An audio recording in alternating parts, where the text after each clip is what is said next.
اولم یتفکروا، کیا ان لوگوں نے غور و فکر نہیں کیا، فی انفسہم، اپنے دلوں میں، ما خلق اللہ السماوات والارض وما بینہما الا بالحق، کہ اللہ تعالیٰ نے آسمانوں اور زمین کو اور جو کچھ ان دونوں کے درمیان ہے سب کو بہترین قرینے سے پیدا کیا ہے، وَأَجَلٍ مُّسَمًّى، ایک مقرر وقت تک کے لیے پیدا کیا ہے، وَإِنَّ كَثِيرًا مِّنَ النَّاسِ،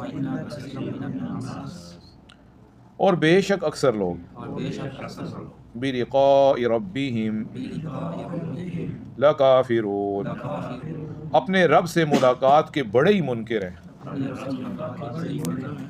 اولم یسیروا فی الارض، کیا ان لوگوں نے زمین میں سیر نہیں کی، فینظروا، پھر یہ لوگ دیکھ لیتے، کیف کان عاقبۃ الذین من قبلہم، کہ ان سے پہلے جو لوگ گزرے ہیں ان کا انجام کیسا ہوا،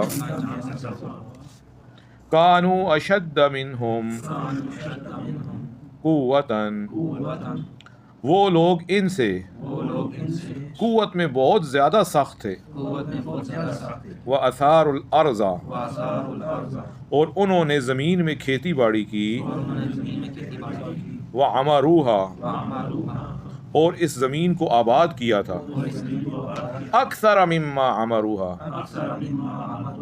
اس سے بہت زیادہ جو ان لوگوں نے آباد کیا ہوا ہے، وَجَاءَتْهُمْ رُسُلُهُمْ، اور ان کے پاس ان کے پیغمبر آئے تھے، بالبینات، معجزے لے کر، روشن دلیلیں لے کر، فما کان اللہ لیظلمہم، تو اللہ تعالیٰ ایسے نہیں ہے کہ ان پر ظلم کرتے، ولیکن کانوا انفسہم یظلمون، لیکن یہ لوگ خود اپنے آپ پر ظلم کرتے تھے۔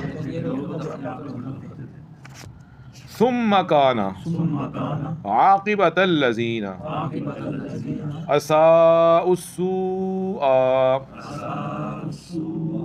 پھر آخر کار برائی کرنے والوں کا انجام برا ہی ہوا،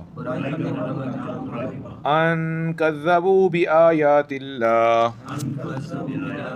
اس لیے کہ وہ اللہ کی آیتوں کو جھوٹا سمجھتے تھے، وَكَانُوا بِهَا يَسْتَهْزِئُونَ، اور وہ ان آیتوں کا مذاق اڑاتے تھے۔ اللہ یبدأ الخلق، اللہ ہی مخلوق کو پہلی دفعہ پیدا کرتے ہیں، ثم یعیدہ، پھر اللہ ان کو دوبارہ بھی پیدا کریں گے، ثم الیہ ترجعون، پھر تم اسی کی طرف واپس لوٹائے جاؤ گے، وَيَوْمَ تَقُومُ السَّاعَةُ، اور جس دن قیامت قائم ہوگی، یُبْلِسُ الْمُجْرِمُونَ، تو مجرموں کی امیدیں ٹوٹ جائیں گی، گناہگار لوگ بالکل مایوس ہو جائیں گے، وَلَمْ يَكُنْ لَهُمْ مِنْ شُرَكَائِهِمْ شُفَعَاءُ وَكَانُوا بِشُرَكَائِهِمْ كَافِرِينَ، اور ان کے شریکوں میں سے کوئی بھی سفارش کرنے والا نہیں ہوگا، اور وہ اپنے شریکوں کے منکر ہو جائیں گے، وَيَوْمَ تَقُومُ السَّاعَةُ، اور جس دن قیامت قائم ہوگی، یومئذ یتفرقون، اس دن لوگوں کے گروہ بن جائیں گے، فَأَمَّا الَّذِينَ آمَنُوا، بس جو لوگ ایمان لائے، وَعَمِلُوا الصَّالِحَاتِ، اور انہوں نے نیک اعمال کیے، فہم فی روضۃ یحبرون، تو وہ جنت میں خوش اور خرم کر دیے جائیں گے. وَأَمَّا الَّذِينَ كَفَرُوا، اور جن لوگوں نے کفر کیا، وَكَذَّبُوا بِآيَاتِنَا، اور ہماری آیتوں کو جھوٹا سمجھا، وَلِقَاءِ الْآخِرَةِ، اور آخرت کی ملاقات کو، فَأُولَئِكَ فِي الْعَذَابِ مُحْضَرُونَ، وہ سب عذاب میں حاضر کر دیے جائیں گے اور پکڑوا دیے جائیں گے. اللہ سبحانہ و تعالیٰ نے آیات مبارکہ میں فرمانے، لوگوں نے زمین اپنے دلوں میں غور نہیں کیا، کائنات کا ایک ایک ذرہ جو ہے دعوت فکر دے رہا ہے، اللہ تعالیٰ کی قدرت کا نشان ہے، اللہ تعالیٰ کی توحید اور ربوبیت پر دلالت کر رہے ہیں. اسی لیے اللہ تعالیٰ فرما رہے ہیں موجودات کے اندر غور کرو، جتنی چیزیں موجود ہیں ان سب کے اندر غور کرو، اللہ تعالیٰ کی قدرت کو پہچانو، اللہ تعالیٰ کی وحدانیت کو پہچانو. کبھی اوپر کے عالم کو دیکھو، آسمانوں کو دیکھو، کبھی عالم سفلی کو دیکھو، زمین کی چیزوں کو دیکھو، مخلوقات کی پیدائش کو سوچو، کتنی طرح طرح کی چیزیں ہیں. یہ ساری چیزیں بیکار پیدا نہیں کی گئیں. جس طرح انسان کی بنائی ہوئی چیزیں بیکار نہیں ہوتی، الماری کا کوئی مقصد ہے، بٹن لگے ہوئے ہیں ان کا کوئی مقصد ہے، پنکھے بنے ہوئے ہیں ان کا کوئی مقصد ہے، انرجی سیور ہے، اے سی لگے ہوئے ہیں، کارپیٹ بچھے ہوئے ہیں، یہ ٹپائی ہے، سب کسی کام سے بنی ہے. اسی طرح انسان بھی کسی کام سے بنا ہے، انسان کو بھی کسی مقصد کے تحت پیدا کیا گیا ہے، اپنی مرضی کی زندگی گزارنے کے لیے نہیں پیدا کیا گیا. اور پھر اللہ تعالیٰ نے ایک بڑی بات یہ بتائی، سب کا وقت مقرر ہے.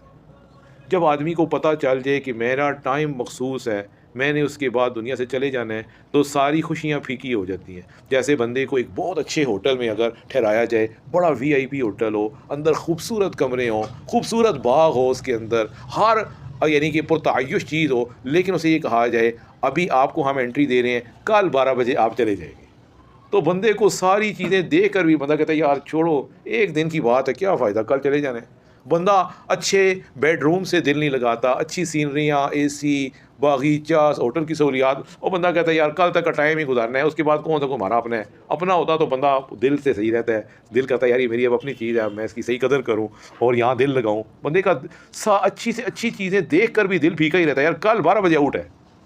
اسی طرح سے جو ہے نا، دنیا میں جتنی مرضی اچھی گاڑی ہو، جتنی اچھی مرضی کوٹھی ہو، کیسی چیزیں ہوں، نفیس کپڑے ہوں، ایک دن مر جانا ہے، ایک دن جو ہے نا چلے جانا ہے دنیا سے. سب نے جانا ہے، کل من علیہا فان، سب چیزوں نے مرنا ہے جتنی بھی ہیں. وَيَبْقَىٰ وَجْهُ رَبِّكَ، اللہ کا چہرہ، صرف تمہارے رب کا چہرہ باقی رہے گا، تمہارے رب کی ذات باقی رہے گی.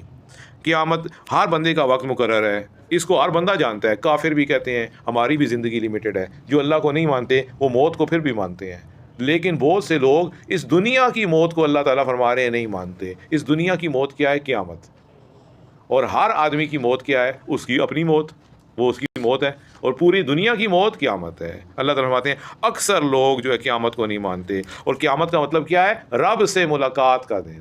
اس لیے اللہ تعالیٰ نے فرمایا بہت سے میرے بندے میری ملاقات ہی کے منکر ہیں، وہ مجھ سے ملنا ہی نہیں چاہتے، وہ مجھ سے ملنے کا اعتقاد ہی نہیں رکھتے، وہ مجھ سے ملنا پسند ہی نہیں کرتے. جو میرے مومن بندے ہیں وہ مجھ سے ملنا تو پسند کرتے ہیں نا، میرے ملنے پر یقین تو رکھتے ہیں نا، ایمان تو رکھتے ہیں نا، اس لیے مجھے وہ پسند ہیں. اللہ تعالیٰ فرماتے ہیں دیکھ لو جو میرے نبیوں کے مخالف تھے ان کا انجام کیسا ہوا اور ان کے ماننے والوں کو کیسے عزت ملی. اللہ کی قسم یہاں بیٹھ کر ہمیں کچھ بھی پتہ نہیں چلتا. جب ہم جاتے ہیں نا حرمین شریفین، خانہ کعبہ کو دیکھتے ہیں، اتنی خوبصورت مسجد ہے، مسجد حرام، اس میں دیکھتے ہیں یار لوگوں نے اس کو کتنے خوبصورت طریقے سے مزین کیا ہوا ہے. ایسی دنیا جہان میں کوئی عبادت گاہ نہیں ہے، نہ یہودیوں کی. پھر ہم دیکھتے ہیں لوگ دڑا دڑ لاکھوں کی تعداد میں روز آ رہے ہیں، جا رہے ہیں، ایک منظم طریقے سے عبادت ہو رہی ہے. تو آدمی کا دل یقین کرتا ہے کہ میں جس دین پر ہوں نا، دین اسلام، یہ برحق دین ہے. کسی انسان کا بنائے ہوئے دین کو اتنی زیادہ جو ہے نا لوگوں کے اندر محبت اور عقیدت حاصل ہو ہی نہیں سکتی. یہ رب کا بنایا ہوا دین ہے. پھر آدمی جب مسجد نبوی میں جاتا ہے، خوبصورت مسجد، ایک ایک حصے کو نا بندہ دیکھتا ہی رہ جاتا ہے. پھر گنبد خضرا کو دیکھتا ہے، پھر اللہ کے نبی کے روزے پہ سلام پیش کرتا ہے، اور پھر بندہ یہ دیکھتا ہے یار اس کی تاریخ کو پڑھتا ہے، 1400 سال گزر گئے ہیں، یہ رونق اسی طرح چل رہی ہے. تو آدمی کہتا ہے یار کوئی جھوٹا مذہب ایسا نہیں ہو سکتا. جھوٹ کے پاؤں نہیں ہوتے، جھوٹ کو دوام نہیں ہوتا، جھوٹ کو کے اندر نا وہ کنسسٹنسی نہیں ہوتی، جھوٹ مستقل نہیں رہتا، کبھی بھی جلدی ختم ہو جاتا ہے. یہ اسلام کے حق ہونے کی دلیل ہے. خانہ کعبہ ہزاروں سال، ابراہیم علیہ السلام کو، ہمارے نبی کو 1400 سال ہو گئے ہیں، تو ابراہیم علیہ السلام کو تو کئی ہزار سال گزر چکے ہیں. اس وقت سے یہ آباد ہے. یہ اسلام کے برحق ہونے کی، کس طرح لوگ منظم طریقے سے طواف کر رہے ہیں، اس سے چمٹ کے اسے بوسے دے رہے ہیں، دعائیں مانگ رہے ہیں. ایک عجیب عقیدت کا سماں ہے. ایسا دنیا کے کسی مذہب میں نہیں ہے. دنیا کے کسی بلڈنگ کا اتنا تقدس نہیں ہے جتنا اسلام کی بلڈنگ کا تقدس ہے. دنیا کے کسی مکان کی اتنی تعظیم نہیں ہے جتنی اس مکان کی تعظیم ہے، کعبہ کی. اس کا پرنالہ بھی قیمتی ہے. اس کے پرنالے کا بھی اسپیشل نام ہے میزاب رحمت. اس کے دروازے کا بھی اسپیشل نام ہے ملتزم. اس کے پتھروں کو بھی ایسا قیمتی گھر ہے جس گھر کے اوپر کسی دنیا کے کسی گھر پہ کپڑے نہیں چڑھائے جاتے. ہر سال اس پہ نیا کپڑا چڑھایا جاتا ہے، اور ریشم اور سونے کا کپڑا، خالص ترین ریشم اور پیور سونا، اس سے ساری لکھائی کی جاتی ہے. دنیا کے اندر کسی مذہب میں کسی گھر کی ایسی تعظیم نہیں ہوتی. پوری دنیا کے مذاہب کو آپ چھان بین کر لیں. یہ سکھوں کے گردوارے کو دیکھیں، جو نوست ہے ادھر لعنتیں ٹپک رہی ہیں. ہندوؤں کے آپ اس میں چلے جائیں، کیا ہوتا ہے ہندوؤں کا مندر میں چلے جائیں، نوست ٹپک رہی ہے، اللہ کی لعنتیں برس رہی ہیں. ایسی کراہت ہے اندر. یہ چائنا والوں کے عبادت گاہوں میں چلے جائیں، یہ عیسائیوں کے اس میں چلے جائیں گرجوں میں، یہودیوں کے اس میں چلے جائیں جو ان کی کلیسا وغیرہ جو بھی ہیں عبادت گاہیں، اندر لعنتیں ٹپک رہی ہیں. نورانیت نام کی چیز نہیں ہے. اور خانہ کعبہ کو ذرا دیکھیں ایک وجہ، سبحان اللہ. مسجد نبوی کو ذرا دیکھیں، کیسی خاموش پرسکون عبادت ہو رہی ہے. صبح شام لاکھوں لوگ درود و سلام پیش کر رہے ہیں، جا رہے ہیں. وہاں بندہ کچھ بھی نہ کرے، نہ صرف وہاں جا کر رہے تو آدمی کے ایمان اندر جوش مارتا رہتا ہے. ایسا دنیا کے کسی مذہب کو یہ چیز حاصل نہیں. اسی لیے اللہ تعالیٰ نے فرمایا ہم نے خانہ کعبہ کو برکت والی جگہ بنایا ہے، ہدایت والی جگہ. جو ادھر آئے گا اس کو دیکھے گا، اللہ اس کو ہدایت دیں گے. سبحان اللہ، کیسی جو ہے نا عظیم الشان.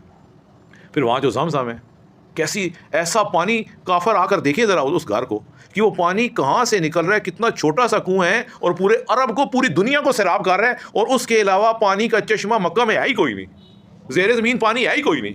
یا تو یہ نا پوری زمین چشمے والی ہو تو بندہ کہتا ہے چلو وہاں بھی پانی ہے تو یہاں بھی پانی، اور کہیں پانی نہیں ہے سوائے اس کے زمزم کے کنویں کے علاوہ. اور اب مکہ میں پانی ہی کوئی نہیں ہے. پیٹرول سستا ہے، پینے کا پانی ہوٹلوں میں مہنگا ہے. پیٹرول 2 روپے لیٹر ہے، پانی میرا خیال ہے 2.5 یا 3 روپے لیٹر بوتل ملتی ہے. 5 لیٹر بوتل. ہاں ہمارے ریالوں میں بات کر رہا ہوں. پھر 2.25 روپے ریال جو ہے، 2.25 ریال پیٹرول لیٹر ہے وہاں پہ. تو بہرحال یہ اللہ تعالیٰ کی شان ہے. اللہ تعالیٰ فرماتے ہیں ان کو دیکھو، ان چیزوں کو بھی غور کرو اور دیکھو کہ کس کو عزت ملی ہے، کس کے ماننے والے دنیا میں عزت پا رہے ہیں. لاکھوں لوگ آپ صلی اللہ علیہ وسلم پہ صلاۃ و سلام پڑھ رہے ہیں، آپ کی محبت میں نعتیں لکھ رہے ہیں، روزہ مبارک پہ حاضر ہو کے زاروں کو تار رو رہے ہیں. کتنی عقیدت سے جا رہے ہیں. ایسی عقیدت دنیا کے کسی مذہب کے بانی کو حاصل ہے؟ دنیا کے کسی مذہبی لیڈر کو ایسی عقیدت حاصل ہے؟ کوئی نام اس کا 10واں حصہ بھی نہیں ہے. 14 صدیاں گزر گئی ہیں، وہ مسلمان جا رہے ہیں جنہوں نے دیکھا ہی نہیں ہے نبی کو، صرف قبر سے اتنی محبت ہے. اللہ فرماتے ہیں یہ چیزیں غور کرنے کی نہیں ہے، غور تو کرو ان پر. کافرو، تمہیں پھر بھی تمہاری آنکھیں نہیں کھول رہی. چائنا والوں، یہودیوں، عیسائیوں، سکھوں، ہندوؤں، دہریوں، ان چیزوں پہ غور کرو. تمہیں پتہ نہیں چل رہا، دنیا میں دیکھ نہیں رہے یہ چیزیں. باقی ساری دنیا دیکھ سکتے ہو، مکہ مدینہ نہیں دیکھ سکتے کہ یہاں کیا ہو رہا ہے. سبحان اللہ. اللہ تعالیٰ فرما رہے ہیں جو پہلی امتیں گزری تمہارے سے زیادہ زور آور تھی، مال اور زار ان کے پاس زیادہ تھا. تمہاری کیا بلڈنگیں ہیں؟ تم جا کے عاد اور سمود کے گھر دیکھو. تم اپنے یہ بھول جاؤ گے سارے پلازے اور ٹاور اور دبئی کا برج الخلیفہ اور فلاں. یہ تو کچھ بھی نہیں ہے. عاد اور سمود کے دیکھو، اس وقت تو مشینری بھی کوئی نہیں تھی. تم سوچو کہ انہوں نے گھر کیسے بنا دی ہیں اور کیسے کیسے زراعت والے تھے. قوم صالح کو دیکھو، زیادہ ان کے کنبے قبیلے تھے. تمہارے تو اولاد ہی کوئی خاص نہیں ہے. بڑے بڑے خوبصورت ان کے جوان کڑیل ہوتے تھے، اتنے لمبے قد ہوتے تھے ان کے، اور طاقت میں بھی تم سے کہیں زیادہ سخت ہے. تمہاری تو طاقت ہی کوئی نہیں ہے. ہم تو شیور کھانے والے لوگ ہیں. تو ان بد نصیبوں نے بات نہ مانی، اپنے خیالات میں غرق رہے، سیاکاریوں میں مشغول ہے. بالآخر عذاب الیم پر برس پڑا. اس وقت کوئی نہ تھا جو ان کو بچا سکے. اور اللہ کی ذات جو ہے اس سے پاک ہے اپنے بندوں پر ظلم کرے. یہ عذاب تو ان کے اپنے کرتوتوں کا وبال تھا. اللہ کی آیتوں کو جھٹلاتے تھے، رب کی باتوں کا مذاق اڑاتے تھے. اور آیت میں ان کی بے ایمانی کی وجہ سے ہم نے ان کے دلوں کو، ان کی نگاہوں کو پھیر دیا، ان کی سرکشی میں ان کو حیران چھوڑ دیا. اور فرماتے ہیں کہ وہ اس طرح ہوا کہ ان کی برائی کی وجہ سے ان کا انجام برا ہوا. وہ اللہ کی آیتوں کو جھٹلاتے تھے، ان کا مذاق اڑاتے تھے. جس طرح مشرکین مکہ جب ان کے سامنے قرآن پڑھا جاتا تو ہنستے تھے اور کہتے تھے محمد صلی اللہ علیہ وسلم پہ کوئی رب کی طرف سے وہی نازل نہیں ہوتی، یہ خود گھر بیٹھ کے آیتیں گھڑتا رہتا ہے اور ہمیں آ کے کہتا ہے کہ یہ دیکھو قرآن نازل ہوا ہے. نعوذ باللہ. یہ اس کی ساری باتیں قرآن میں ذکر ہیں. اللہ تعالیٰ فرماتے ہیں میرے نبی نے کوئی میرے بارے میں ایک بات بھی جھوٹی نہیں کہی. جو میں نے ان کی طرف وحی کیا ہے وہ سارا انہوں نے لوگوں کو بتایا ہے. یہ سارا قرآن میں نے وحی کیا ہے اپنے نبی پر. میرے نبی نے ان میں ایک جملہ، ایک لفظ بھی اپنی طرف سے جھوٹا نہیں بنایا. اور فرماتے ہیں کہ جو ہے اللہ تعالیٰ نے جس طرح مخلوقات کو پہلی دفعہ پیدا کیا ہے، اللہ تعالیٰ فنا کر کے دوبارہ بھی پیدا کر دیں گے۔ مکہ کے مشرک کہتے تھے اللہ ہی نے ہمیں پیدا کیا ہے، لیکن جب ہم مر جائیں گے تو دوبارہ پھر اللہ ہمیں نہیں بنا سکتے۔ آدھی بات مانتے تھے، آدھی نہیں مانتے۔ کہتے ہیں اس زمین آسمانوں کا خالق اللہ، زمین، یہ سب قرآن میں ہے، زمین کا خالق اللہ، ہمارا خالق اللہ، ہم سب کا خالق اللہ ہے، یہ کائنات کے نظام کو کون چلا رہا ہے؟ اللہ۔ تو جب ہم مر جائیں گے تو دوبارہ زندہ ہوں گے؟ کہتے تھے نہیں، یہ کام نہیں ہو سکتا، یہ کام اللہ کے لیے مشکل ہے کرنا، نعوذ باللہ۔ ہمیں اللہ پہلی دفعہ تو پیدا کر سکتے ہیں، لیکن جب ہم مر کے مٹی ہو جائیں گے تو اس مٹی سے دوبارہ پھر قیامت کے دن ہمیں پیدا کرنا، یہ اللہ کے لیے بھی ناممکن ہے، نعوذ باللہ۔ ایسا نہیں ہو سکتا، یہ دوبارہ کیسے ہو سکتا ہے؟ اللہ تعالیٰ قرآن میں جہاں بار بار کہتے ہیں جو ذات پہلی دفعہ بنا سکتی ہے وہ دوسری دفعہ کیوں نہیں بنا سکتی؟ اصل تو پہلی دفعہ بنانا مشکل ہوتا ہے، دوبارہ اس چیز کو ریپیٹ کرنا وہ تو کوئی مشکل نہیں ہے۔ ایک کمپنی نے جب ایک موبائل فون کا ایک سیٹ بنا لیا ہے، اب اگر اس کو کہا جائے آپ دوسرا نہیں بنا سکتے، یہ کوئی باتیں کرنی؟ وہ جب ایک موبائل ایک کمپنی بنا سکتی تو دوسرا کیوں نہیں بنا سکتی؟ لیکن یہ بات ان کو سمجھ نہیں آتی تھی، وہ کہتے تھے بس ایک دفعہ بن گیا، بس یہی ہے، دوبارہ نہیں ہو سکتا یہ۔ تو فرماتے ہیں تم سب قیامت کے دن اللہ تعالیٰ کے سامنے حاضر کیے جاؤ گے، ہر ایک کو اعمال کا بدلہ دیا جائے گا۔ قیامت کے دن گناہگار نا امید ہو جائیں گے، رسوا ہو جائیں گے، خاموش ہو جائیں گے، کیونکہ جب قیامت قائم ہوگی نا تو جتنے سکھ ہوں گے، ہندو ہوں گے، تیری ہوں گے، یہ جب قیامت کے دن زندہ ہوں گے تو کہیں گے یہ کیا، یہ تو جو مسلمان کہتے تھے آج تو وہی ہو گیا، یہ تو قیامت آ گئی ہے، یہ تو دوبارہ ہم اگلے جہان میں زندہ ہو گئے ہیں۔ تو انتہائی سخت پریشان ہو جائیں گے وہ لوگ، جتنے بھی مشرک ہیں، جتنے بھی کافر ہیں، قیامت کے منکر ہیں۔ اور جن جن کی وہ پوجا کرتے تھے ان کی پوجا سے بھی کنارہ کش ہو جائیں گے، اور صاف کہہ دیں گے ہماری تو ان کے ساتھ کوئی دوستی نہیں تھی، ہم تو ان کو جانتے پہچانتے بھی نہیں ہیں، یہ بت کون ہے اور یہ ہم کن کی پوجا، ہم تو ان کو نہیں جانتے۔ اور قیامت قائم ہوتے ہی الگ الگ ہو جائیں گے، یومئذ یتفرقون، قیامت کے دن فرقے بن جائیں گے، قیامت کے دن فرقے بن جائیں گے، ایک فرقہ مسلمانوں کا ہوگا، مومنوں کا، اور ایک کافروں کا ہوگا، ایسے فرقے بنیں گے، اس کے بعد ملاپ آپس میں ہوگا ہی نہیں۔ نیک لوگ علیین میں چلے جائیں گے، اللہم اجعلنا منہم، برے لوگ سجین میں چلے جائیں گے، اللہم لا تجعلنا منہم، اور جنتی جو ہے وہ جنتوں میں خوش و خرم ہوں گے، اور کفار جہنم کے اندر پھر عذاب محضرون۔ اللہ کی پناہ، اللہ تعالیٰ عمل کرنے کی توفیق۔ سبحانک اللہم و بحمدک، نشہد ان لا الہ